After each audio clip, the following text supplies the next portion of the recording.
Does that look half decent? You look at Caleb Downs, look at Dillon Thieneman. These are our top two guys, whatever the bones are in the bottom of your leg that I don't quite know. That athleticism is something that you love to see in any position.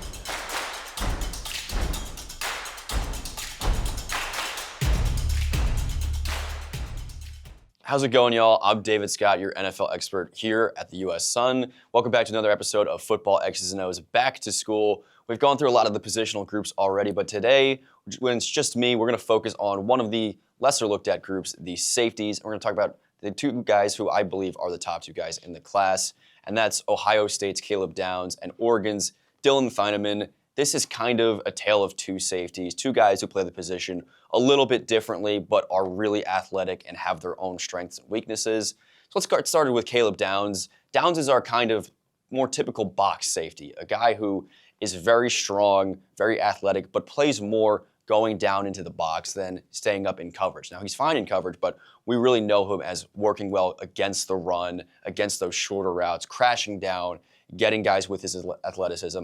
Now, he's 6 foot, 206 pounds, so fairly standard build for his safety. And where he really excels, like I said, is crashing down into the box. So the run game is his specialty. He's going to fill those gaps in the offensive line when he's tasked with going and blitzing the quarterback or blitzing those run plays. But he's also pretty good in man coverage. I like him when he's going one-on-one. I think he's able to stick against the runner. He's very sticky. He's not going to let your guy get leverage. He's not going to let them get around you. So he's good in man coverage. Now, he's less good in that zone coverage. I think he more so tracks his man than tracks the ball.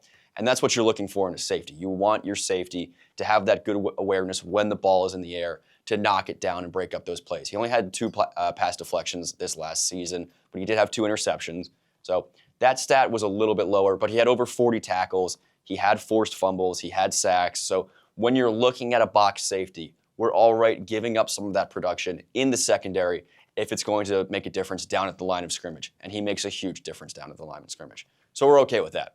Now, when we transition over to a guy like Dillon Thieneman, this is a guy who is more of a prototypical secondary player. He is going to be very athletic and very aware of the football when he's out there making his plays. So Thieneman is actually very similar build to Downs. He's 6 foot, 201 pounds. So they're only a few pounds off of each other, but he's not really crashing down into the box when like Downs is tasked to. Now, Thieneman is all right in that position. He can get down there, but despite them being similar sized, he's a little bit more overwhelmed when going for those tackles on bigger players. So I'm more happy looking at him as a guy who's going to be out there in the secondary more often. He's not a hybrid player. He's not a box player. He's just going to be a true deep zone safety kind of guy. Now, he is very good when the ball is in the air. While we say Downs is a little more unaware of where the football is, Thieneman is a ball hawk. I see him as a guy who is always hunting down the football. Last year, he had 5 pass deflections, 2 interceptions. He had no forced fumbles, but again, we're not really looking at him as that kind of guy who's going to be a disruptor in the line of scrimmage. So he's great when the ball's in the air. He's a little weaker in man coverage, which you would like to see him clean up. Guys can get a little slippery around him, but when he is in his safety position in a zone, he is tracking down the football. He has got a rare mix of athleticism and production. In the last 3 years, he had 306 tackles and 8 interceptions. So that is really, really good to see from your safety. And we saw him at the Combine, and he did some really special stuff at the Combine. Now, Caleb Downs did not test at the Combine, and we'll give you a bit more of a reason why he didn't do so. But Thieneman did, and it really shot up his draft stock. So he did the 40-yard dash and the vertical jump. His 40-yard dash was 4.35 seconds. That is incredible. That's the kind of speed you want to see out of a cornerback, but he's doing that at the safety position. Now, going with his ball skills, 41-inch vertical jump. He is leaping over 3 feet. So when the ball is in the air, if you need a contested catch, he's going to come in and take that away from your wide receiver. He's not going to let that happen.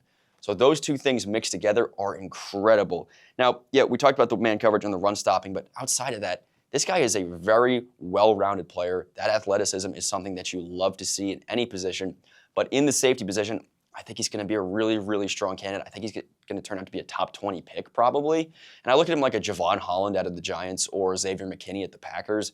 Very, very talented player. I think he's going to be a plus starter within 1 or 2 years. Caleb Downs is kind of your star safety in this class, but Thieneman is coming close to him, and there are more reasons why we see them maybe coming closer together. So let's talk a little bit about why Caleb Downs might be slipping a little bit in this draft and why he didn't test at the combine.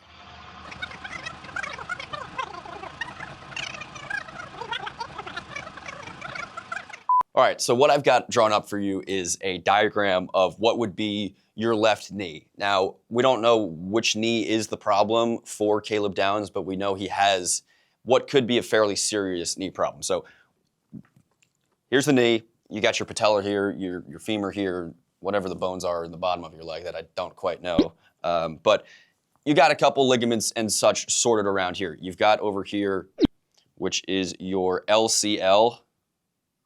You've got over here the MCL. You've got the ACL. And you've got right here your patellar tendon. I'll just put PT. What do we know with Caleb Downs that is going to be a problem? Well, first of all, we know that he has a partially torn meniscus. Now, that's not really the problem here. Depending on the severity, if it's bad, if it's not bad, that can be pretty easily sorted out. That's not what scouts are too worried about. A lot of guys have injuries before the draft process, and that doesn't usually affect their stock all too much. The problem that we're seeing with Downs, that we don't know how serious it is yet, teams probably have this information and are starting to adjust their draft boards, is that he has a potentially degenerative ACL. Now, anything bad with the ACL is already going to throw up red flags for a team. ACL injuries are among the worst you can get as a football player, as any sports player.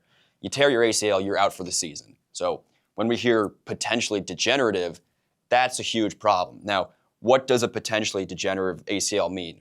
It means it kind of starts swelling up, you get some mucus buildup, it stiffens up, so you lose some mobility in the knee, you get a lot of pain in the knee, so it starts to become a pain management issue. And then it starts to become, all right, are we losing the structure of the ACL here? And is that going to lead to potentially a full tear? How are we going to recover from that tear? If there's a major injury to the ACL, is he ever going to be the same player again?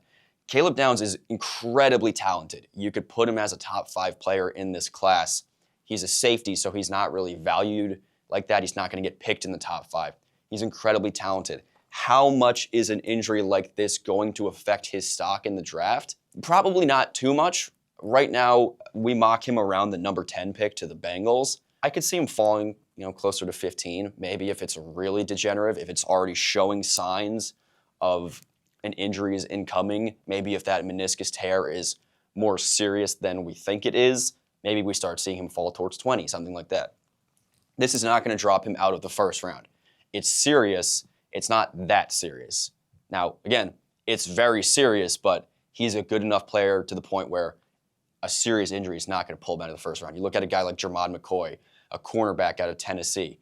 He didn't play all of last season. He's still going to be a first-round pick. So these injuries are important. We have to take note of them. But at the same time, we know he's a good enough player where it's worth taking the gamble on him being healthy regardless of these red flags and then getting a very productive player. Caleb Downs is going to play out like a Kyle Hamilton, and we know how good he is on the Ravens. So if you get a good player and you can manage this sort of injury in the knee, great. Let's look at it. Let's get him in our team. Let's put the card in. We've got Caleb Downs on our team. But if this degenerative ACL starts causing problems and we get a tear early in the career, or we just see him missing time over and over again, that's going to be a huge problem. So we're going to wait and see. There's going to be more reports coming out. He didn't test at the combine, likely because of that partially torn meniscus. But if the ACL thing is a huge problem, I could see him dropping a bit in the draft. I don't know if he's going to drop below Thieneman, but it's possible. And Thieneman is a very good player, and he's got no injury concerns right now, at least that we know of.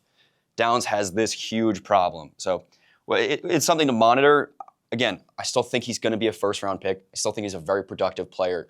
But anyone who's dealt with knee injuries or anyone who's seen players on their team deal with knee injuries know that's not something that you really want to see very often. And if it comes around and becomes a nagging thing, it's going to be a very, very big problem. Now, we've gone through the injuries. We know that it's a possibility that he drops a bit. Where do we see these safeties going in the draft? I think our ceiling is right around number 10, regardless of whatever's going on here. You look at the Cincinnati Bengals, who really need some help in the secondary. I have mocked Caleb Downs to the Bengals. that might change a bit based on this injury news. We also look at the team like the Dallas Cowboys. They could use a lot of help in the secondary. I've seen Dillon Thieneman being mocked there. Carolina Panthers could use help in the safety. The Philadelphia Eagles just lost Blankenship, so they could use a bit of help there. You think about maybe the Chicago Bears. A lot of teams that need safety help. How many teams value safety as a first-round position? That's questionable. Safety is like the running back position. Teams don't really invest high picks into it, but these guys, I think they're pretty solid. There's also Emmanuel McNeil-Warren out of Toledo, who is probably going to look as possibly a first-round safety. But you look at Caleb Downs, look at Dillon Thieneman. These are our top two guys. Two different types of safeties. One's got an injury concern. One is looking pretty clean. They're both going to go in the top 20 range, I believe, and I think they're two really good prospects. I would love to have them on my team, and I think they're going to make a pretty big impact starting in their rookie years. So that's going to do it for this week's episode of X's and O's Back to School. You can catch us every Monday, and keep an eye on our channel for any off-season coverage coming up. Please leave a like and subscribe, and let us know if you'd like your team to pick one of these safeties in the NFL Draft.